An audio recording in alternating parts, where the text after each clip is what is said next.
अस्सलाम दोस्तों, तुसीं वेखदे पे हो अपना देश पंजाब टीवी ते मैं तुहाडा मेज़बान मुहम्मद नदीम खरल। सब तो पहले पुरानियां ते उही गल्लां चैनल नूं करो सबसक्राइब ते बैल जरूर दबाओ कि मेरी हर आने वाली लेटेस्ट वीडियो तुहाडे तक पहुंच सके। दोस्तों तुहाडे वास्ते हमेशा खूबसूरत ते बेहतरीन अनमोल नीली दी मज्झां गावां ते झोटियां दी वीडियो लैके आने। कल तुहाडे वास्ते एक झोटी अपलोड की सी, पहला सूआ सी झोटी का ते जनाब च शौकत अशरफ दी झोटी सी ते जनाब उसी दी सेल ए झोटी खड़ी है। तुम वेंदे पे मेरा कैमरा मैं तुम दिखा रहे हैं। ये जनाब मेरे एक बड़े अच्छे सबसक्राइबर काजी जवाद साहब ने जनाब डिस्का सियालकोट तो उन्होंने खरीद ली सी कल ही।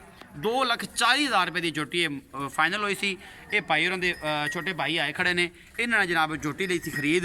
आप भाई होर पुछ लें कि भाई साहब झोटी के जिन्हें पैसे दसे सन उन्हें मालक को दिते जे, की हिसाब किताब किया जे, किमें गल रही, ये सारा कुछ आप इस जुबाने सुनना है। तो जी भाई पूरा नाम दसिया जे, काजी जवाब साहब तुसीं की लगते हो ये भी दसिया जे, तो पूरी डिटेल दे कि सारे पैसे फाइनल दिते हैं या की हिसाब किताब। काजी जवाब साहब मेरे भाई ने जी बड़े भाई ने 2,40,000 का सौदा होया वा, 10,000 बयाना देता, 30,000 रुपये पेमेंट करके साढ़े को झोटी ले जा रहे हैं। 2,30,000 पेमेंट कॉल की है जी।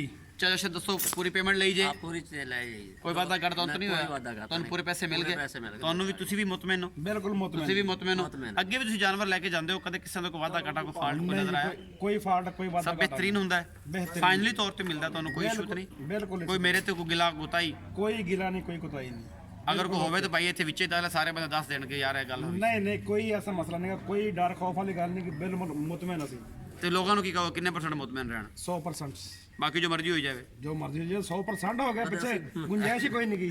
अच्छा जी, बड़ा प्यार है तुहाडा, बड़ी मेहरबानी। ये सियालकोट तशरीफ लैके आए, इन्हां दी बेहद मेहरबानी। तुसीं अपना नाम दस्सिया? मेरा नाम है मोहम्मद रमज़ान। मोहम्मद रमज़ान साहब, मोहम्मद रमज़ान साहब ये जनाब काजी जवाद साहब के भाई ने, तो इन्होंने बड़ी मुहब्बत की, बड़ी चाहता ने जिन्हों की, इन्होंने शुक्रिया करना बंद करके सवेरे सवेरे मतलब आ गए ने, 1:30 बजे तक पहुँच गए वापसी।